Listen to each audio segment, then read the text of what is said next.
Според извештајот на Global Forest Watch на Американскиот универзитет Мериленд, кој врши мониторинг на шумите во светот, во Македонија од 2001 до 2017 година се загубени 35,2 хектари шума. Научниците предупредуваат дека покрај бесправното сечење и прекомерната планска сеча е меѓу главните причини за губење на шумите. Штетите врз шумите се често неповратни, а доколку постои можност за репарација, тој процес може да трае 100 години.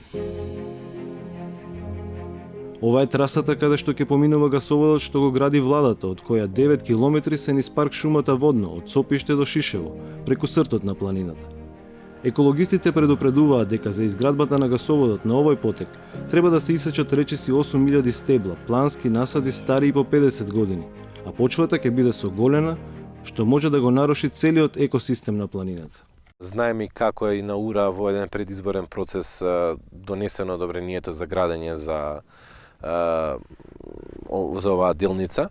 Фактички, како да кажам, овој сегмент представува политичка одлука. Нема вистински издржана анализа, нема вистински јавни дебати.